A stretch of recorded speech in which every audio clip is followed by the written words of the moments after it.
Vladimir Putin एक ऐसा नाम है जो रूस का पर्याय बन चुका है। सोवियत यूनियन के टूटने के बाद पुतिन से बड़ा नेता रूस में कोई नहीं हुआ है।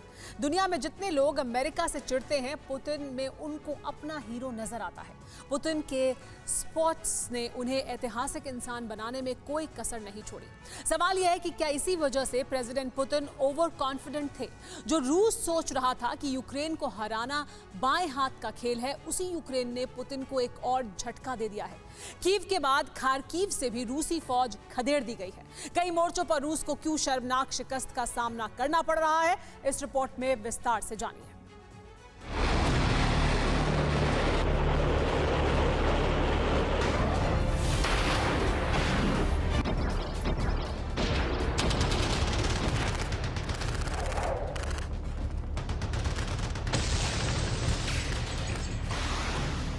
ये रूस का प्रहार है।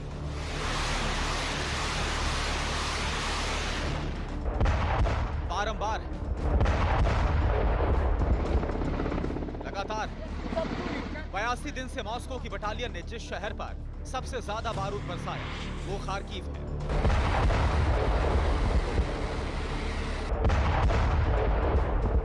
रूस ने यूक्रेन पर इसी शहर से हमला किया। सबसे पहले मिसाइलें दागी, टैंकों की बटालियन यही पहुंची। करीब 3 महीने के दौरान खार्किव पूरी तरह से खाक हो चुका है, लेकिन अब भी कुछ नहीं बदला। आधी रात को रूस ने रॉकेट से बड़ा हमला किया। ऐसे रॉकेट से अटैक किया गया जिन्होंने बड़े इलाके को तबाह कर दिया। हमला रात को तब हुआ जब ज्यादातर लोग बंकरों में सो रहे थे, इसलिए जान तो बच गई, लेकिन तबाही बड़ी है।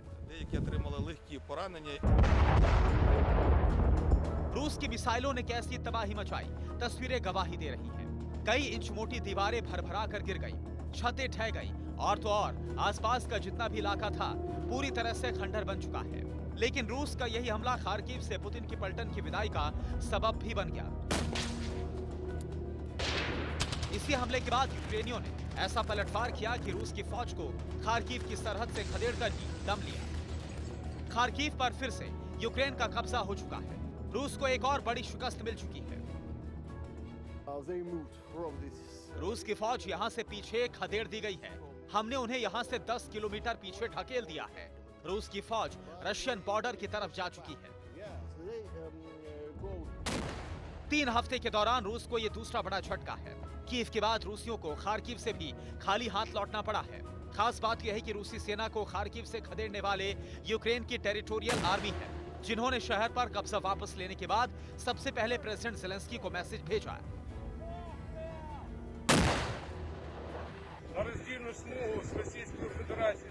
Mr. President, we have reached it.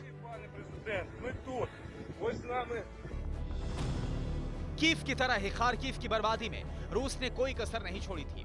पहले दिन से ही शहर पर बड़े हमले शुरू कर दिए थे, लेकिन यूक्रेनी जवानों ने रूस को मोर्चाबंदी नहीं करने दी और आखिरकार शहर से खदेड़ कर ही दम लिया।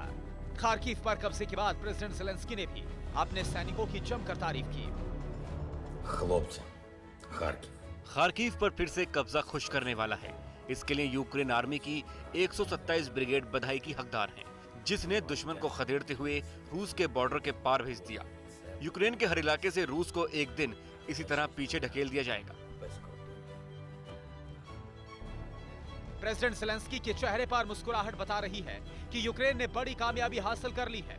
खार्किव में रूसी सेना की नाकामी शर्मसार करने वाली क्यों है, ऐसे समझिए। खार्किव यूक्रेन का दूसरा बड़ा शहर है। सोवियत संघ के वक्त ये पहली राजधानी थी, लेकिन बाद में कीव को राजधानी बना दिया गया। दूसरे विश्व युद्ध के दौरान भी शहर ने अहम भूमिका निभाई थी। ये शहर सोवियत संघ और नाजी जर्मन सेना के बीच सेंटर बना था। खार्किव में रूसी लोगों की काफी संख्या है और ये रूस की सीमा से ज्यादा दूर भी नहीं है। जिस तरह से यूक्रेन रूस की फौज का हर प्लान नाकाम कर रहा है, उससे नेटो को तो यहां तक लगने लगा है कि यूक्रेन 100% युद्ध जीत जाएगा। Ukraine can win this war. Ukraine युद्ध जीत सकता है। यूक्रेनियन अपने देश की बहादुरी से हिफाजत कर रहे हैं। इसके लिए सभी सहयोगी देश यूक्रेन को लगातार अरबों डॉलर्स की मदद दे रहे हैं। एक वजह यह भी है कि पिछले कुछ साल के दौरान नेटो में हजारों यूक्रेनी सैनिकों को ट्रेनिंग दी गई। यही वजह है कि हर बीतते दिन के साथ यूक्रेन कामयाब हो रहा है। सच्चाई भी यही है कि अमेरिका और यूरोप से मिल रहे हथियारों के जखीरे की बदौलत यूक्रेनी सेना कई मोर्चों पर रूस पर भारी पड़ रही है। यही वजह है कि प्रेसिडेंट पुतिन ने सीएसटीओ की मीटिंग में यह तक कह दिया कि अमेरिका और पश्चिमी देश यूक्रेन में नाजियों का महिमा मंडन कर रहे हैं। ऐसे में जाहिर है कि रूस यूक्रेन तक ही नहीं रुकने वाला। पुतिन के टारगेट पर हर वो देश है जिसने ज़ेलेंस्की को टैंक पर बैठाकर मॉस्को की तबाही का ख्वाब देखा।